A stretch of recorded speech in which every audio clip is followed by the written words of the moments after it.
Hello बच्चों, कैसे हैं आप सब लोग। तो मेरा नाम है निशांत और आप लोग मेरे साथ सीख रहे हो फिजिक्स। तो जैसा कि हमने नीट की एक चैप्टर वाइज पीवाई की सीरीज स्टार्ट कर रखी थी, इसमें हम motion in plane chapter discuss कर रहे थे। और इसमें काफ़ी सारे क्वेश्चंस का अपन ऑलरेडी डिस्कशन कर चुके हैं, जो कि आप स्क्रीन पे देख पा रहे हो। पार्ट 1 और पार्ट 2 मोशन इन प्लेन का ऑलरेडी आ चुका है। आज की इस क्लास में हम क्वेश्चन नंबर 30 के आगे 31, ठीक है, 2010 से लेकर के 2005 हमारे पास इस ड्यूरेशन में जो क्वेश्चन आए हुए हैं उनका पार्ट 3 में आज डिस्कशन करने वाले हैं। ठीक है, क्लास की पीडीएफ जैसा कि पहले भी कहा गया है हमारे टेलीग्राम चैनल पे अवेलेबल है और उसकी लिंक वीडियो के डिस्क्रिप्शन में आपको मिल जाएगी। ठीक है, तो चलिए फिर स्टार्ट करते हैं। क्वेश्चन नंबर 31 देखिए। 6 vector A to F have the magnitude and the direction indicated in the figure. Which of the following statement is true. आपको ये 6 वेक्टर्स दे रखे हैं और बोल रखा है इन सब के लिए कौन सा रिप्रेजेंटेशन सही है। तो जरा सबसे पहले फर्स्ट ऑप्शन देखते हैं, v plus C equal to F. तो आप केवल v c और f पे फोकस कीजिए, ये v, ये c और ये f। ठीक है, अब ये वेक्टर है v हमारे पास, c वेक्टर को यहाँ से उठा के मैं यहाँ रख दूँ तो ये हो गया हमारे पास c वेक्टर। और f वेक्टर जो है वो क्या बन रहा है हमारे पास, f वेक्टर जो है वो हमारे पास ये रहा। देखते जरा इनसे ट्राइंगल अगर बन जाएगा तो triangle of vector addition apply करते हैं अपन। तो क्या कर रहा हूं मैं, ये तो रहा हमारे पास सी वेक्टर, ये रहा हमारे पास बी को मैंने डिस्प्लेस कराया यहाँ रख दिया, और ये रहा एफ। इस तरीके से क्लोज लूप बन गया हमारे पास, बी सी और एफ को मैंने डिस्प्लेस करा के ये वेक्टर बना दिए। तो साफ साफ ट्राइंगल लॉ से देख सकता हूँ कि सारे के सारे वेक्टर सेम ऑर्डर में हैं। तो v plus C plus F तीनों का सम क्या होगा, जीरो वेक्टर होगा। इस हिसाब से फर्स्ट ऑप्शन तो रॉन्ग हो गया। क्लियर। सेकंड ऑप्शन देखते, सेकंड ऑप्शन में डी सी और एफ पे फोकस किया, तो इन तीनों पे फोकस करते हैं भाई। ये रहा हमारे पास डी, ये रहा सी और ये रहा एफ। इनको देखते हैं, मिला के ट्राइंगल बनाने की कोशिश करते हैं। तो ये डी है, ठीक है। सी वेक्टर राइट की तरफ मैं यहीं से स्टार्ट कर देता हूँ, या इसको ले लेते हैं। सी वेक्टर और एफ वेक्टर है हमारे पास ये, ठीक है, इसको हटाते हैं। तो डी सी और एफ जो है हमारे पास, उनके लिए अगर ट्राइंगल लगा तो साफ साफ दिखाई दे रहा है कि एफ और सी तो सेम ऑर्डर में है, बट डी जो है वो इनके अपोजिट में है। तो सी और एफ का सम जो है वो डी के बराबर होगा, जबकि क्वेश्चन बोल रहा है कि सी और डी का सम एफ के बराबर है। तो ये तो रॉन्ग हो गया। थर्ड देखते हैं, डी ई और एफ की बात की है। अब देखो इन वेक्टर पे फोकस करो, डी ई और एफ पे। तो ये डी है, ये ई और ये एफ, इनको ट्राइंगल बनाते हैं जरा देखिए डी ई और एफ से। तो ये हमारे पास डी है, ई हमारे पास टुवर्ड्स लेफ्ट है और एफ इस सेंस में। ठीक है, ट्राइंगल बन गया। तो ट्राइंगल ऑफ वेक्टर एडिशन लगाऊं तो डी और ई तो सेम ऑर्डर में हो गए, और ई अपोजिट में है तो डी और ई जो है वो इनका सम दे देगा हमारे पास, डी और ई का सम दे देगा एफ। नो डाउट ये करेक्ट हो गया हमारे पास। ठीक है, आंसर तो थर्ड ऑप्शन हो गया इस हिसाब से। एक बार फोर्थ ऑप्शन भी चेक कर लेते हैं, क्योंकि चारों ऑप्शन चेक करना जरूरी है। ऐसा नहीं, आप भी, मैं कहूँगा सजेशन है आपको, आपने मान लो क्वेश्चन सॉल्व किया और आपका पहला ऑप्शन ही मैच कर गया, तो इसका मतलब ये नहीं आप आगे बढ़ जाए। आपको चारों ऑप्शन पढ़ना कंपलसरी है। हो सकता है आगे एक ऑप्शन मिल जाए जब 1 एंड 3 बहुत आर करेक्ट हो। ठीक है, तो ऐसे में जल्दीबाजी में सही होते हुए भी आपका आंसर जो है वो गलत हो जाएगा। ठीक है क्या। तो अपन फोर्थ ऑप्शन भी चेक करते हैं, बी ई और एफ। तो बी ई और एफ पे फोकस करो आप। तो ये हो गया बी, ये ई और एफ, इनसे ट्रायंगल बनाते हैं। तो ये हमारे पास बी है, ये हमारे पास ई है, और ये इस सेंस में हो गया एफ। ट्रायंगल बन गया तीनों का।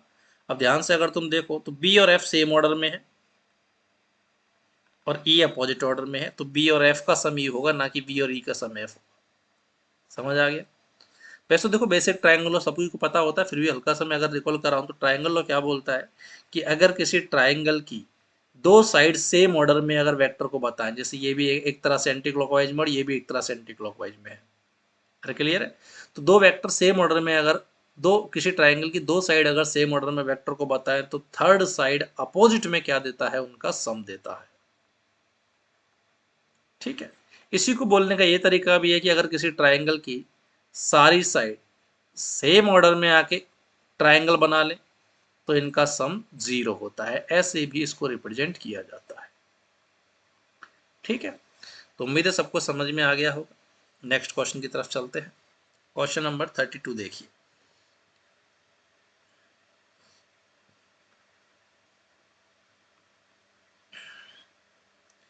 The speed of a projectile at its maximum height is half of the initial speed, the angle of projection. Basic result पे क्वेश्चन है कि अपन ने क्या किया, एक पार्टिकल को प्रोजेक्ट किया। अगर हल्का सा अपन रिवाइज करें पॉइंट्स को, तो इनिशियल वेलोसिटी u से मान लो प्रोजेक्शन एंगल थीटा पे प्रोजेक्ट किया। इनिशियल स्पीड u थी, x कंपोनेंट हो गया इसका u cos theta initial velocity का, और y कंपोनेंट हो गया u sin थीटा। और जब ये टॉप पॉइंट पे होता है तो वेलोसिटी जीरो नहीं होती, ध्यान देना, y कंपोनेंट जीरो होता है। तो y कंपोनेंट तो जीरो हो गया, x में वेलोसिटी सेम रहेगी, तो टॉप पॉइंट पे वेलोसिटी मिनिमम होती है। अब इसने क्या कहा है कि the speed of a projectile at its maximum height is half of the initial speed. तो टॉप पॉइंट पे तो ये होती है स्पीड, और ये इनिशियल का हाफ है, तो यहाँ से साफ साफ cos थीटा की वैल्यू हमारे पास 1/2 आ गई। Means projection angle will be 60 degree. Correct answer क्या हो जाएगा, फर्स्ट ऑप्शन। ठीक है, नेक्स्ट क्वेश्चन की तरफ चलते हैं। A particle moves in X Y plane according to the rule x equal to A sine omega T and y equal to A cos omega T. तो पार्टिकल का trajectory क्या होगा, शेप पूछी है।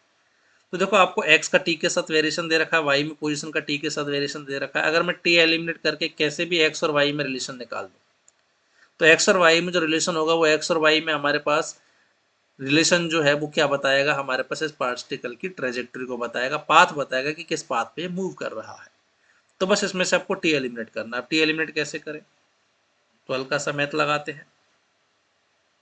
तो इसको मैं x अपॉन ए लिख लूँ, x upon A equal to sine omega T है, दिस इज इक्वेशन 1। और दूसरा है y upon A equal to cos omega T. मेरे को t एलिमिनेट करना है, इन दोनों इक्वेशंस को मैं स्क्वायर करके ऐड कर रहा हूँ। तो एलएचएस में तो बन जाएगा x square upon a square plus Y square upon a square, और आरएचएस में बन जाएगा sine square omega t plus cos square omega T. और अपन को पता है sine square theta plus cos square theta 1 होता है। तो यहाँ से साफ साफ इक्वेशन आ गई X square plus Y square equal to A square. और ये एक जनरल इक्वेशन होती है हमारे पास ऐसे सर्कल की जिसका सेंटर ओरिजिन है और रेडियस ए हो गई। तो ये एक सर्कुलर पाथ पे मूव कर रहा है हमारे पास, तो एलिप्टिकल नहीं, circular yes, parabolic wrong, straight line path incline equal to X and Y नहीं, वही सर्कुलर पाथ की हमारे पास इक्वेशन है। 33 का करेक्ट आंसर हो जाएगा सेकंड ऑप्शन। उम्मीद है सबको समझ में आ गया होगा। यही एक स्टैंडर्ड क्वेश्चन और है जहां पर ये दोनों वैल्यू जो है ना, ए देने की बजाय ए और बी दे देता, तो यहाँ बन जाता है X upon A equal to sine omega T, और वहाँ कॉफिशिएंट ये सेम होने की बजाय अगर कुछ डिफरेंट होता, मान लो बी होता। अब अगर सेम कहानी की जाए, स्क्वायर करके ऐड करें, तो x square upon a square plus Y square upon b square equal to बनेगा sine square omega t plus cos square omega t. अब ये सर्कल नहीं होता, अब ये एलिप्स हो जाता। फिलहाल अपन ने कॉन्स्टेंट सेम दे रखे हैं क्वेश्चन में, तो ये सर्कुलर की ट्रेजेक्ट्री हो गई।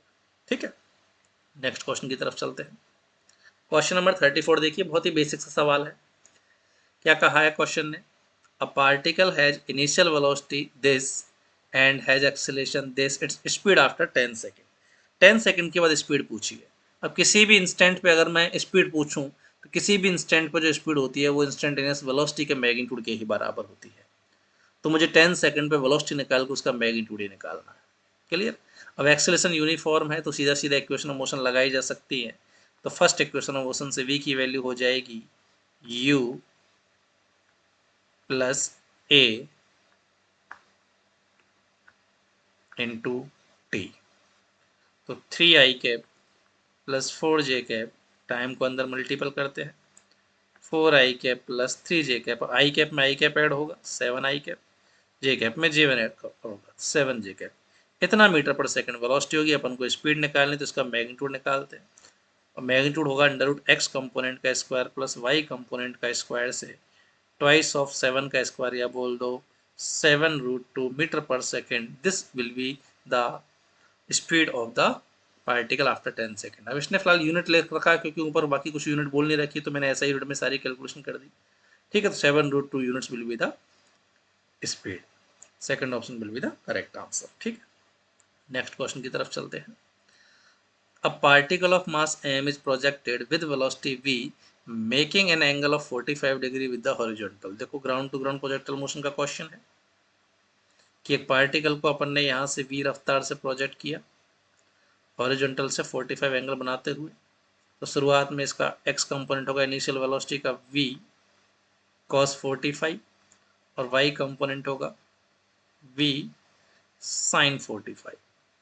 अब आगे क्या कहा है, when the particle lands on the level ground the magnitude of the change in momentum पूछा है जब ये यहाँ पर हिट करेगा। तो प्रोजेक्टाइल में अपन को स्टैंडर्ड रिजल्ट मालूम होता है ऑलरेडी कि सेम लेवल पे अगर मैं कंपैरिजन करूं तो x में वेलोसिटी तो हर जगह ही सेम होती है, यहाँ v/√2 थी तो यहाँ भी v/√2 होगी। y में अगर वेलोसिटी की बात करूं तो सेम लेवल पे y कंपोनेंट का मैग्नीट्यूड सेम होता है, केवल डायरेक्शन नहीं। यहाँ अगर uy से ऊपर लॉन्च किया तो गिरते टाइम यहाँ भी नीचे की तरफ रफ्तार uy ही होगी, मतलब सेम ही होगी, ध्यान देना। अब x कंपोनेंट तो हर जगह सेम है, vy का केवल मैग्नीट्यूड सेम है, vy की डायरेक्शन अपोजिट है, देखो ध्यान से। अगर मैं रिजल्टेंट निकालूं स्पीड तो यहाँ v है तो यहाँ भी दोनों का मैग्नीट्यूड सेम ही आएगा, v ही आएगी, और सेम लेवल पे हॉरिजॉन्टल से एंगल भी सेम ही होता है। क्लियर, वेलोसिटी सेम नहीं होगी, स्पीड सेम होगी क्योंकि डायरेक्शन बदल रही है। ठीक है, फिलहाल अपन ने इसने अपन से पूछा कि चेंज इन मोमेंटम बताना। तो मोमेंटम क्या होता है हमारे पास, देखो फाइनल मोमेंटम होता है मास इंटू वेलोसिटी। तो फाइनल मोमेंटम तो हो गया m into V final, x में तो हो गया आई कैप एंड आई में हो गया माइनस b/√2 जे कैप। इनिशियल मोमेंटम जो था वो था m इंटू एक्स में तो था v/√2 आई कैप और y में था b/√2 जे कैप वेलोसिटी।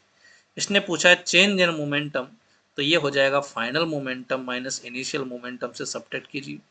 अब x में से x तो एज का है हमारे पास 0 हो गया, y में से y को सब्ट्रैक्ट करते तो ये हो जाएगा y में मोमेंटम क्या था माइनस mb/√2 जे कैप, माइनस इनिशियल मोमेंटम क्या था प्लस का mb/√2 जे कैप, तो डिफरेंस होकर ये वैल्यू आ गई माइनस का 2mb/√2 जे कैप, या बोल दो माइनस का √2mb जे कैप। इसने पूछा है कि magnitude of change in momentum बताना, तो ये तो वेक्टर फॉर्म में आया है।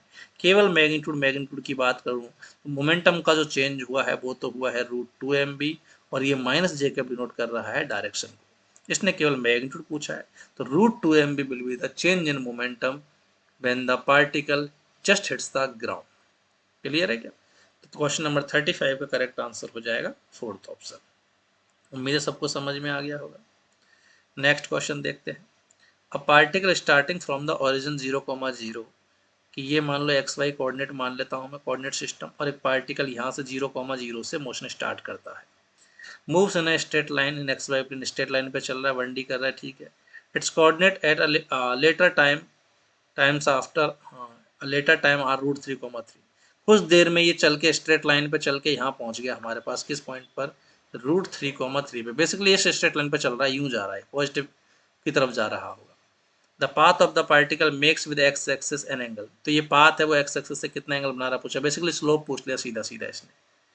तो स्ट्रेट लाइन का स्लोप कैसे निकालते हैं जरा ड्रॉ करते हैं, देखो। तो इसके लिए y कंपोनेंट तो हो गया इस पॉइंट, y कोऑर्डिनेट तो हो गया इस पॉइंट का 3, और x कोऑर्डिनेट हो गया हमारे पास √3। तो सीधा सीधा टेन थीटा निकालना है यहाँ से, टेन थीटा हो जाएगा परपेंडिकुलर अपॉन बेस से √3 आ गया, तो x एक्सिस से बनने वाला एंगल कितना हो जाएगा हमारे पास 60 degree. Fourth option will be the correct answer. Simple सवाल था। नेक्स्ट क्वेश्चन देखिए, a and b are two vectors and theta is the angle between them. If magnitude of a cross b is equal to √3 times of a dot b, the value of theta बता रहे हैं। देखो cross product dot product की बात की है। अब cross product का जो मैग्नीट्यूड होता है ए क्रॉस बी, वो होता है ए का मैग्नीट्यूड बी का मैग्नीट्यूड और उन दोनों के बीच के एंगल का साइन थीटा। साथ में क्रॉस प्रोडक्ट की वेक्टर प्रोडक्ट है, तो इससे जो आउटपुट निकलता है उसकी हमेशा डायरेक्शन होती है। डॉट प्रोडक्ट की अगर मैग्नीट्यूड की बात करूँ तो डॉट प्रोडक्ट क्या हो जाएगा, ए का मैग्नीट्यूड बी का मैग्नीट्यूड, इन दोनों के बीच के एंगल का साइन नहीं, कॉस थीटा, और यहाँ आउटपुट स्केलर होता है। इसने क्या कहा है कि जो मैग्नीट्यूड ए क्रॉस बी का मैग्नीट्यूड कितना होता है, ए बी साइन थीटा, इतना ही ये बराबर है √3 times of A dot B की। अब ए डॉट बी कितना होता है, ए बी कॉस थीटा। यहाँ से साफ साफ ए बी से A B cancel, tan theta की वैल्यू √3 आ गई, तो थीटा कितना रहा होगा 60 डिग्री। तो मैं साफ साफ कह सकता हूँ कि ए वेक्टर और बी वेक्टर के बीच का जो थीटा है हमारे पास, that is 60 degree. Second option will be the correct answer. उम्मीद है सबको समझ में आ गया होगा। नेक्स्ट क्वेश्चन की तरफ चलते हैं। अगेन स्टैंडर्ड रिजल्ट पे क्वेश्चन है, ठीक है। हल्का सा क्वेश्चन पढ़ने से पहले हल्का सा रिजल्ट बता देता हूँ मैं आपको, कि अगर एक पार्टिकल को मैं ग्राउंड से प्रोजेक्ट करूँ, ठीक है, यू रफ्तार से अगर मैं इसको थीटा एंगल पे प्रोजेक्ट करूँ तो कुछ इसकी रेंज आएगी। अगर मैं सेम रफ्तार यू से इसको थीटा की जगह 90 माइनस थीटा पे प्रोजेक्ट करूँ तो भी रेंज सेम ही होती है। ध्यान देना, यू सेम होना जरूरी है। तो अगर स्पीड सेम है तो थीटा और 90 माइनस थीटा पे रेंज सेम आती है। या आप ऐसे भी कह सकते हो, एक का प्रोजेक्शन एंगल थीटा 1 है, दूसरे का अगर थीटा 2 है तो दोनों का सम 90 होना चाहिए।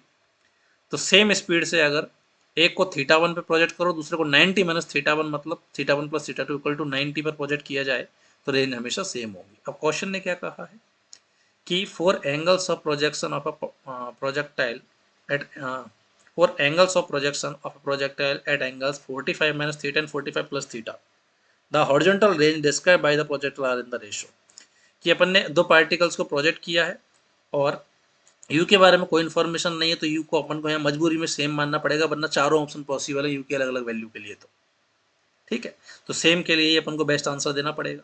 तो कहा है कि सेम स्पीड से अगर इतने इतने एंगल पे अगर प्रोजेक्ट किया जाए तो रेंज का रेशो क्या होगा। साफ साफ देख पा रहा हूँ दोनों के प्रोजेक्शन एंगल का सम हॉरिजॉन्टल से क्या 90 आ रहा है, थीटा से थीटा कैंसिल, सम हो गया 90।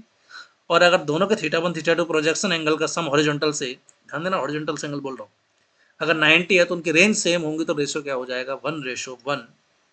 हमारे पास correct answer will be first option. Clear. Next question देखिए। A car runs at a constant speed on a circular track of radius 100 meter, taking 62.8 seconds for every circular lap.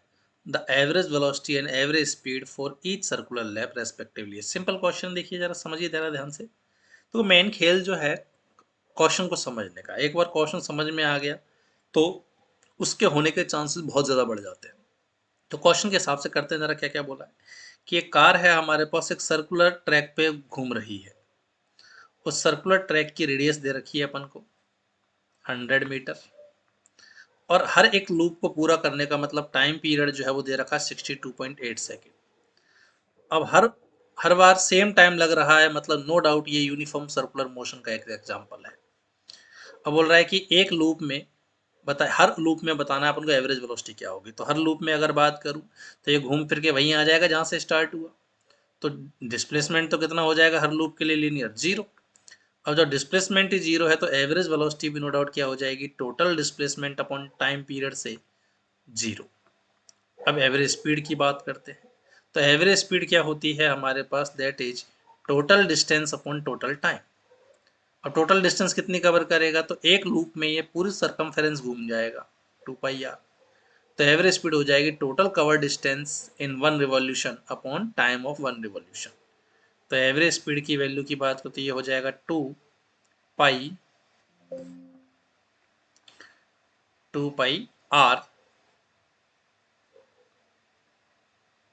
Upon time period is 62.8 second. अब रखते हैं जरा value. तो average speed आ गई यहाँ से 2 × पाई की जगह 3.14 रख दूँ, आर दे रखा है अपन को 100 मीटर, अपॉइंट में 62.8, ऊपर मल्टीपल करते हैं 100 से ये कैंसिल डेसिमल, तो ये वैल्यू आ गई हमारे पास 628 upon 62.8। This value is 10 meter पर second.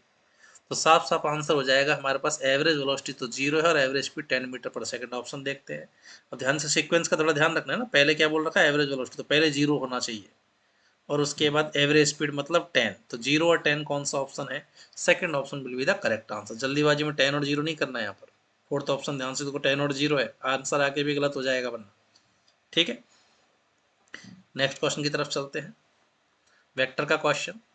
The vector a and b are such that the magnitude of a plus b is equal to magnitude of a minus b, then the angle between the two vectors कितना होगा। सीधा सीधा formula based, एकदम result based question है। Best इसका result भी याद होता है, 90 डिग्री इसका आंसर होता है, स्टैंडर्ड रिजल्ट है। फिर भी अगर इसके आंसर की तरफ अगर अपन जाएं तो देखो a प्लस बी का मैग्नीट्यूड क्या होता है, √a² plus b² plus 2ab cos theta. और a माइनस बी का मैग्नीट्यूड क्या होता है, √a² plus b² minus 2ab cos theta. अब यहाँ से थीटा निकालना है, पहले दोनों तरफ मैं स्क्वायर कर देता हूँ। तो a² plus b² plus 2ab cos theta equal to A square plus B square minus 2ab cos theta. अब ए स्क्वायर इधर आके सब्ट्रैक्ट होकर 0, बी स्क्वायर इधर सब्ट्रैक्ट आके कैंसिल हो जाएगा, माइनस 2ab इधर आके टोटल हो जाएगा 4ab cos थीटा। अब यहाँ से cos थीटा की वैल्यू क्या आ रही है हमारे पास, अगर ये वैल्यू 0 तो या तो a 0 होना चाहिए, b 0 होना चाहिए, cos थीटा 0 होना चाहिए। a और b वेक्टर दे रखे हैं, मतलब ये दोनों तो नॉन जीरो है, पक्का cos थीटा ही 0 रहा होगा। तो थीटा की वैल्यू कितनी आ जाएगी हमारे पास 90 की। जब दोनों वेक्टर परपेंडिकुलर होंगे तभी जितना मैग्नीट्यूड a प्लस बी का होगा उतना ही a माइनस बी का होगा। वैसे तो रिजल्ट भी बोल सकते हैं, थीटा को 90 रखो तो यहाँ हो जाएगा रूट ए स्क्वायर प्लस बी स्क्वायर, यहाँ भी रूट ए स्क्वायर प्लस बी स्क्वायर। तो मैग्नीट्यूड भी पता लग गया कि 90 होने पर दोनों का मैग्नीट्यूड होगा रूट ए square plus B square, root ए square plus B square. Clear? Correct answer हो जाएगा 40 का हमारे पास फर्स्ट ऑप्शन। नेक्स्ट क्वेश्चन की तरफ चलते हैं। If a vector 2i cap plus 3j cap plus 8k cap is perpendicular to the vector 4i cap, sorry 4j cap दे रखा है पहले है ना, 4j cap minus 4i cap plus alpha k cap, then the value of alpha पूछी है।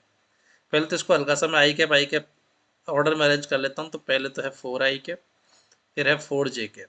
वैसे तो किसी बच्चे का अगर ये क्वेश्चन गलत है तो डेफिनेटली यही मिस्टेक हुई होगी, जल्दीबाजी में इसको आई कैप पढ़ लिया होगा, एंड अल्फा की कैप।